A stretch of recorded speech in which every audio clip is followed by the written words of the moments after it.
We've got a good one for you today. We're going to go over 4 college basketball games, and 2 of our expert handicappers are going to give you their play on the over or the under. First up, last week's champion, he beat Craig Trapp. We've got Dan Kaiser. How's it going, Dan? Doing good. Alabama won big Monday, so I'm happy. They won big on Tuesday, too. Their basketball team whomped on some Kentucky. I don't care about basketball. What? Fair enough. Bama, I don't. Well, there's that. Yeah. Well, one person that did not think that they were going to whoop butt in basketball yesterday was Kurt Alexander. And that is your opponent for tonight. How's it going, Kurt? Oh, it's going great. You were right about that, Allie. I mean, you tried to tell me. I didn't listen. But I did tell her that it's Alabama. They just care about football. Exactly. Well, Dan proved that. I knew I was going to have you tonight. I won last week. I get you. You're my Darth Vader. I'm taking notes tonight, Dan. I'm here taking notes. Yeah, you guys do have a fun rivalry going on right now, so we'll see. We'll see what happens. It's fun for him. Because he's always on the winning side. Yeah, pretty much. Oh, there's no chance. I'm taking notes. Now I know how Michigan feels when they play Ohio State. Okay, so people at home, if you haven't watched before, first of all, give us a like, subscribe, and ring the bell for notifications. We do 4 or 5 total chaoses a week through all different sports, so you don't want to miss one. Ring that bell so you don't. And drop your picks into the comment box. We like to know who you guys are going to play. Here's how it works. Dan and Kurt are going to go head-to-head and give us their play on the over or the under. When these two agree on something, those seem to be the most valuable plays. We've only got 4 games today, guys. We had a cancellation, so we've only got 4 games to do. But let's get this party started, all right? You guys ready? Sounds good. Let's go. All right, Dan, you are the champ, so you're going to go first, and it's your school, so it works out. It's both of your schools that you love right now, Michigan State and Iowa. 157.5 is the total. What are we saying? Well, I would like to say I thought my boys were going to have a chance today, or in this game, but no. Well, I'm taking the under in this one. I mean, the Hawkeyes, they score a lot. They score a ton of points. And so you think this would go over, but I just don't know. I just don't know if Michigan State can score, to be honest. I mean, their offense has really been stagnant lately. They've gone under 4-1. They've gone under 4 of their last 5 games against a team with a winning record. I mean, they go through long stretches. I mean, they had a 17-point lead against Purdue, and I think they went 8-9 minutes without a basket. And it just shouldn't happen with this team, but they just seem to have scoring problems. And Iowa was a big over team for a while, but I think out of the last 5 games, 4 games have gone under. I think this still is a little high total because I just don't think Michigan State's going to get them there. So I'm playing the under. All right. What do you got on this one, Kurt? I'm jumping in the car with you. I'm taking the under as well. I looked at Michigan State like the last 3 games, especially where they have played better. I mean, the competition wasn't that great, but you get a little bit of confidence after 2 wins and a close loss. It was the iron unkind for Michigan State on that last shot against Purdue. Could have really had them streaking. This game. Part of me wants to say Michigan might have a chance to cover, but I don't think they do. I think that Iowa kind of gets away with this game.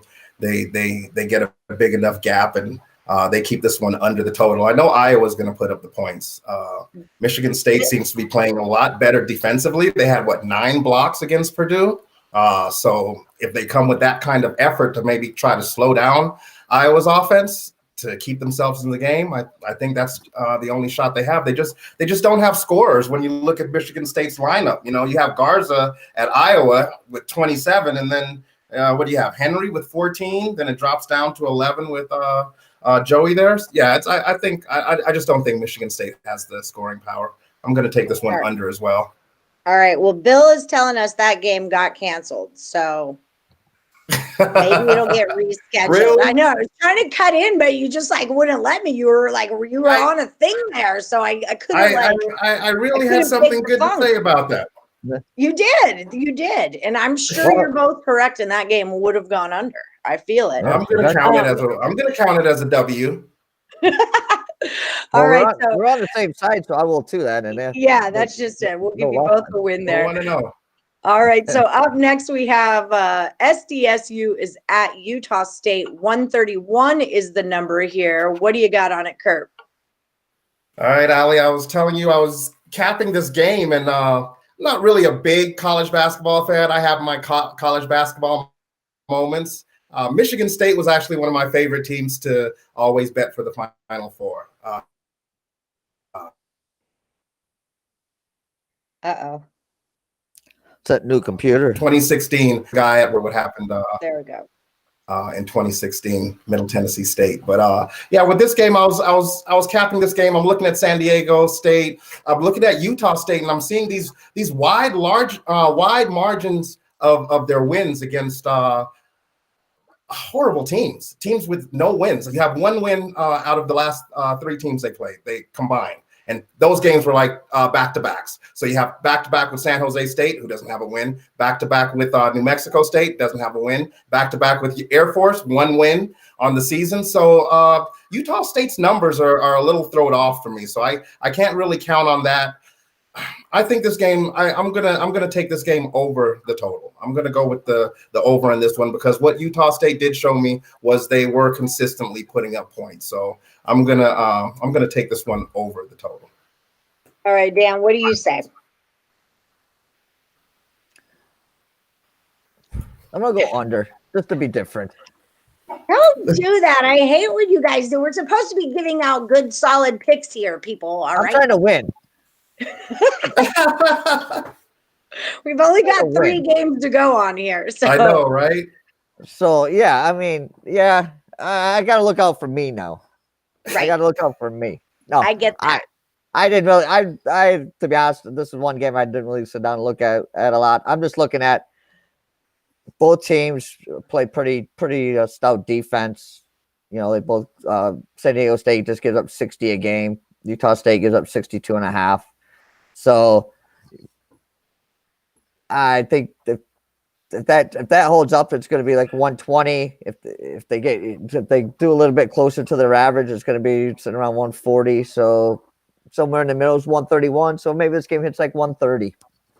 I get you. You know, we were talking before we started here. SDSU played Utah State for the final game, and if you remember last year, SDSU was on that like undefeated run, and then they ended the season 14-1, and they were supposed to cruise through the Mountain West tournament until they met Utah State, and they lost in the final game.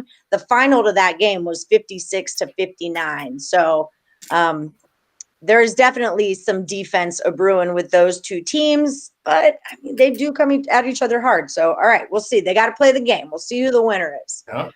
All right, Mr. Kaiser. Purdue at Indiana, 130.5. What do you got? Yeah, I'm taking the under in this game also. Another Big Ten battle. You know, a couple things. I look at this game. Franklin for Indiana, he might or might not play. Finney's, he could be out also. So there goes two of Purdue's offensive weapons, or Indiana's offensive weapons, excuse me. And Indiana, I mean, they Jackson Davis is tough down in the paint, but Indiana is like a Michigan State. They'll go minutes and minutes and minutes without scoring, and they look terrible on offense. Yeah. And Purdue, I mean, like I said, they're down 17 to Michigan State, and they held them to 54 points in that game. Purdue doesn't score a lot of offense either. And I think Williams down low will be able to control Davis a little bit as long as he stays out of foul trouble. So, I think these teams are getting the high 50s, low 60s. So I'm going under the total. Under he goes. What about you, Kurt? I actually had this number like right around 132. And a lot of times I don't know what to do with a number like that. The book has that 130. I agree with I agree with everything you said. I'm just going to piggyback and jump in the car. There's no way I could take this game over. I didn't know about the injuries. I liked it under before I knew about the injuries, just because I was a little more from Indiana this year, and they've let me down in some spots where I've in-played them, and they just don't seem to have it. And Purdue, that was impressive. Yeah, it was Michigan State, and we all know how we feel about Michigan State. We love them, right? But I still like this game going under that total. Yeah, listen, that's twice. You cut out earlier, and all I was able to catch was the Middle Tennessee part of it, and you had to bring that up from 2016. Now, if I honestly always bet Michigan and drink beers, I could tell you all the stories of all the losses over the last 20-some years of Michigan State basketball, where I've thrown beer cans and TVs and stuff. So I got a whole list of them. Yeah, so I've always had this love for Michigan State. Come tournament time, I just really enjoy watching them play over the years. They've had some quality players. Big Draymond Green fan. Yeah, not me. I'm a Duke fan. Well, that's your problem. Yeah, this year it certainly is. Okay, so we've got one more to go. We're going to talk Arizona at Oregon State. 141 is the number there. Kurt, what do you got? I actually had, with my numbers, this one going over the total. I had it closer to 150. You got Arizona scoring. This is a matchup of good versus bad, basically, in this conference. Even though you see Oregon State with a 5-4 record, who have they played? This team, we talked about Wyoming. This team lost to Wyoming. They lost to Cal. It seems like whenever they play a quality team, they lose, and they're going to be playing Arizona here. And not only do I expect a blowout, but I expect Arizona to be putting up close to the 70, 80 range, somewhere along there on them. So I like this game to go over the total. Okay, how about you, Dan? I'm going under. I think I went under on everything. No, I'm taking the under. My thing, I just look at this. No, Oregon State, I mean, they haven't played since January 4th because of postponements. And, yeah, they might have been able to practice a lot, but practice is not the same as game time situations and game time. You just can't replicate the game-like conditions in practice. So it may take them 10, 15 minutes to get going or get, back to game conditions. I think Arizona will score a lot, and I agree they could get in the 70s, but if they get in the 70s, then Oregon State will get in the high 60s, and I don't see that happening. If they had been played more games, I probably would have leaned more to the over, but just because they haven't played, I just think it might take them a little bit of time to get their offense going. All right, I'm with it. Okay. I like that point. All right, so let's recap real quick. SDSU at Utah State. Kurt went over and Dan went under. Purdue at Indiana. You both went under 130 and a half. Right. I think that's a strong play. Indiana really has to rely on their defense if they're going to win a basketball game. And we know how Purdue rolls too. So I like that play a lot, actually. Yeah. And then Arizona at Oregon State, you guys disagreed again. Kurt's going over and Dan is going under. Swing and a miss on Tulsa. Sorry about that, Brendan. Man, my Arkansas pick was way off today, too. Arkansas did not get off of the bus today. That's what they did not do. So we'll see how the old Mountain 14-10 in Boise right now. We'll see how I had two official plays. I was on Mississippi State and Boise. So we'll see. See what happens. All right. Okay, guys. So rock and roll. I will declare the winner. Well, I'm not going to declare a winner. The teams are going to declare a winner. We'll let you know tomorrow. Whoever is the winner is coming back next week, and we'll do it all over again because you'll be the Total Chaos College Basketball Champion. Well, I'll go. I'll just prepare myself to go back to the bottom of the list. Oh, jeez! Wow. You'll get to pick your sport, though. Then you can pick and do that way I don't have to worry about it. I don't wake up in the morning and if I I don't have to worry about losing. Allie, he's walking around with the championship hat on. He's the champion. He's a champion of total chaos that I'm coming here to face, and he's giving us this story. You know. Yeah. Because it's you. I always lose to you. You're his rival. You beat him like every time you guys play, but you've beat him once, haven't you? Yeah, he beat me the last time. Yeah. Yeah. See, so you're on a streak. You're on a 1-game winning streak right now. Hey, that counts. Yeah. Oh, okay. That totally counts. Yeah, I'm just looking for bulletin board material just to keep me psyched up. Keep you pumped. Well, tomorrow night I'm going to take on Nick Parsons in NBA Total Chaos. So we'll see how I do there. And Sean Higgs and Chip Chirimbus are going to go head to head for NFL on Friday. So guys, don't forget to ring that bell for notifications so you're not missing any of that business. And then Dan, I'll see you on Friday for the live cap. We're going to talk the NFL games that are going on over the weekend. So that's 6 p.m. Eastern if you guys want to talk NFL. And then later that night, NFL Total Chaos. So Friday's a big NFL day. That's what's going on there. That's what's going on there. All right, guys. Thank you all for coming on the show. And I'll see you next time.